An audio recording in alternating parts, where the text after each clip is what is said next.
You can support me by turning on notifications, subscribing to my channel, and liking the video. Waiting for your comments. Is the Earth flat? For centuries, the shape of our planet has piqued the curiosity of philosophers, adventurers, and scientists alike. While the modern scientific consensus strongly supports a spherical Earth, a surprisingly vocal minority maintains that this very notion is a grand deception. They insist that we actually live on a flat plane, with evidence they believe is either suppressed or misrepresented by powerful institutions. How did this fringe theory gain traction, especially in an era of satellites and space travel? What is it about the flat Earth theory that captivates so many, despite the prevailing mountain of evidence to the contrary? In this exploration, we'll delve into the roots of the flat Earth belief, examine the arguments its proponents use, and consider why, even in our technologically advanced world, people remain drawn to the idea that the Earth might actually be flat. From a historical standpoint, the idea of a flat Earth might not seem so unusual. Long before the age of telescopes and scientific revolutions, ancient civilizations speculated about the nature of our world. Many early cultures assumed a flat plane, possibly surrounded by an ocean or rising mountains at the edges. In Mesopotamia, for instance, the cosmos was often depicted as a flat disk, while Norse mythology described a circular world known as Midgard. However, as observations improved, scholars such as Aristotle provided arguments and data favoring a spherical Earth. By the time of Christopher Columbus's voyages, most educated Europeans already accepted that Earth was a sphere. Yet the idea of flatness never vanished entirely. It merely retreated from mainstream thought, lurking in the shadows of esoteric tradition. So how did a long-standing fringe notion resurface with such vigor in modern times? One significant factor is the power of the internet. Conspiracy theories flourish online, where like-minded people can gather in virtual communities, sharing videos, posts, and evidence unfiltered by traditional scientific peer review.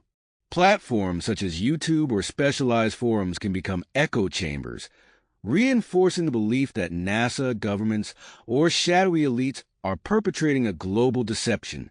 In an age where institutional mistrust runs high, it's easy for some individuals to argue that official narratives about Earth's shape might be propaganda.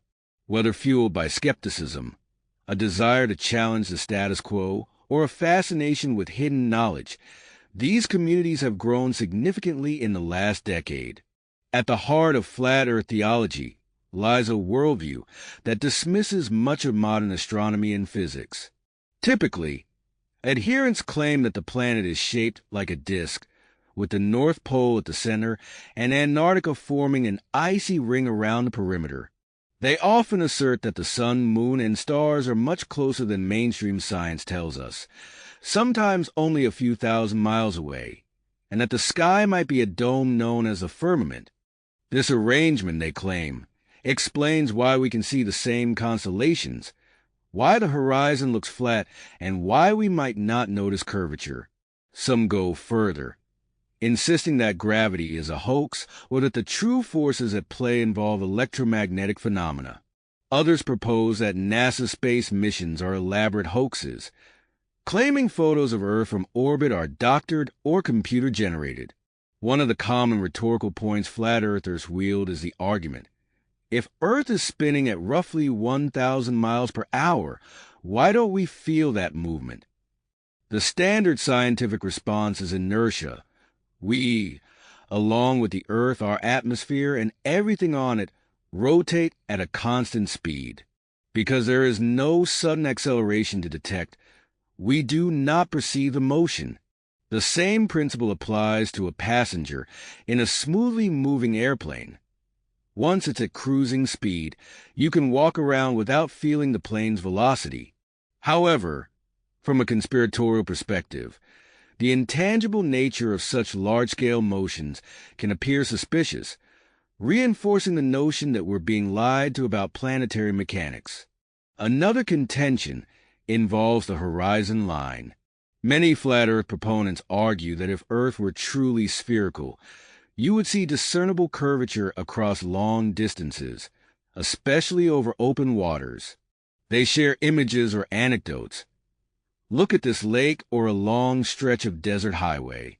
Everything is flat. In truth, Earth's curvature is incredibly subtle at human scales. The planet's diameter is around 12,742 kilometers.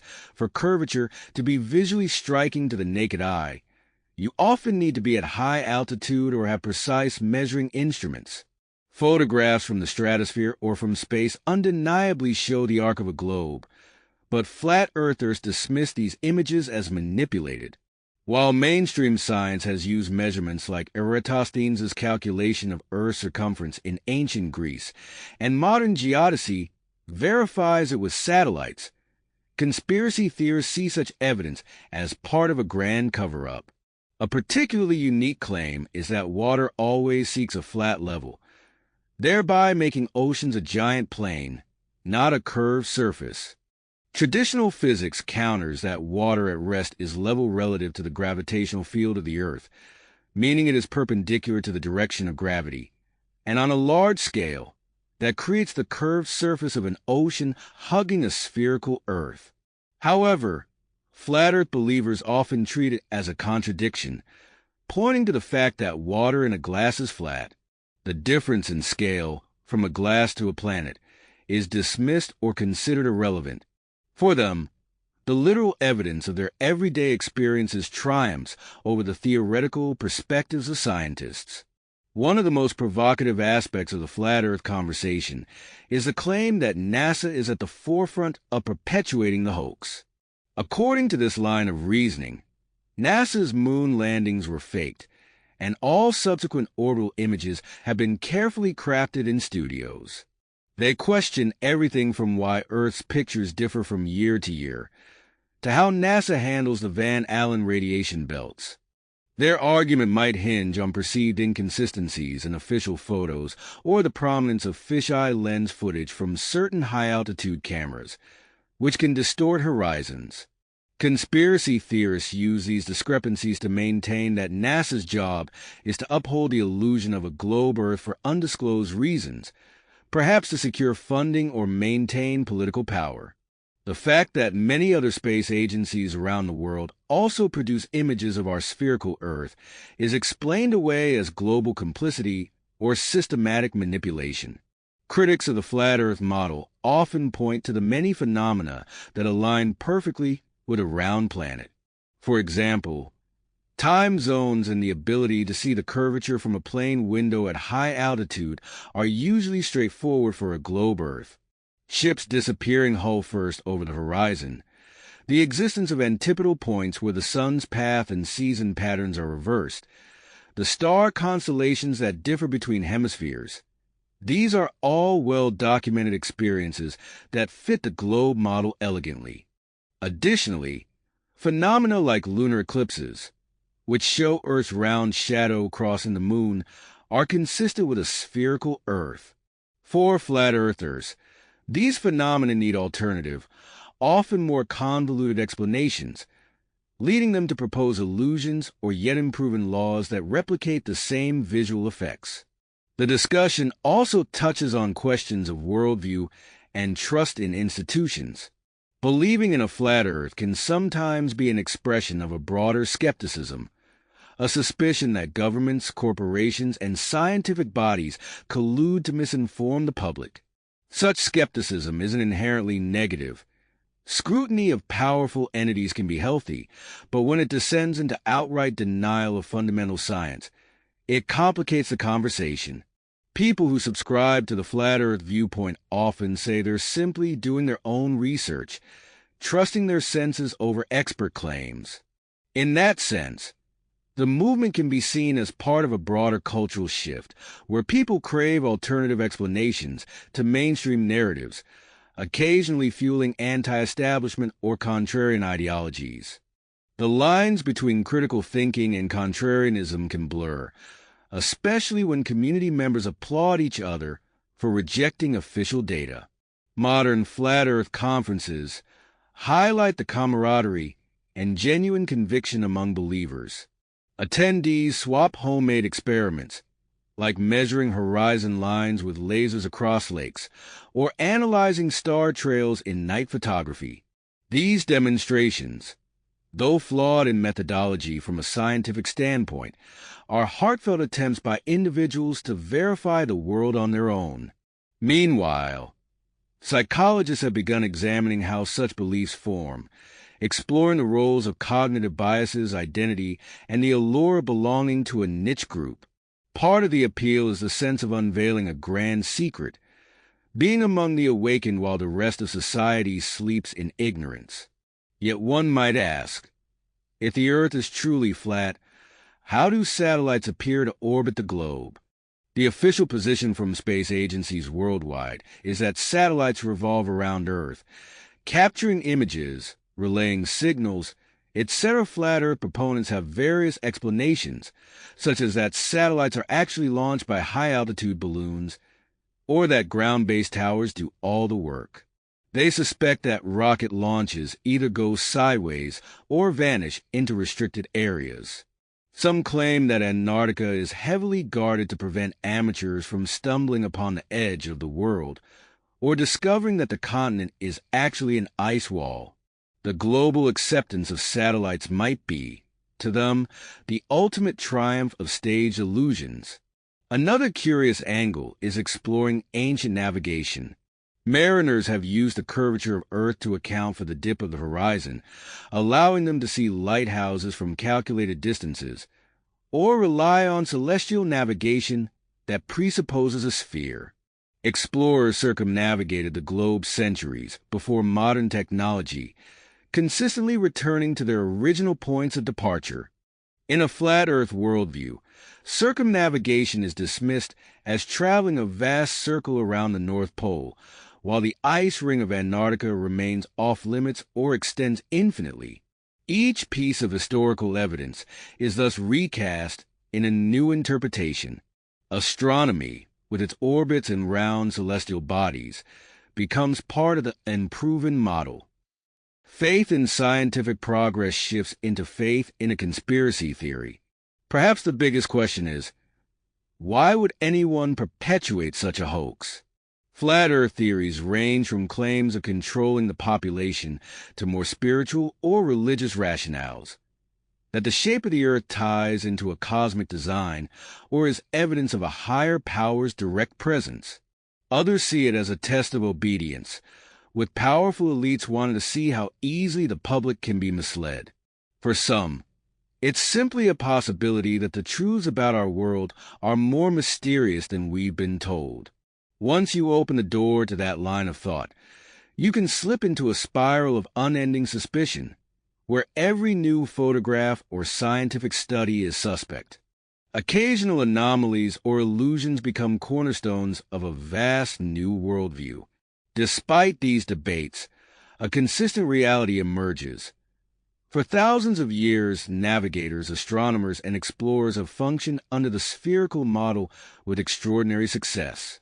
The global shape explains everything from the phases of the moon to the phenomenon of day and night, the circumpolar stars around the poles, and the geometry behind rocket trajectories. Geostationary satellites, used daily for television broadcasts and communications, rely on a precise understanding of Earth's gravity and shape. Meanwhile, direct evidence from International Space Station footage, or even amateur videos from high-altitude weather balloons, offers repeated glimpses of that curved horizon.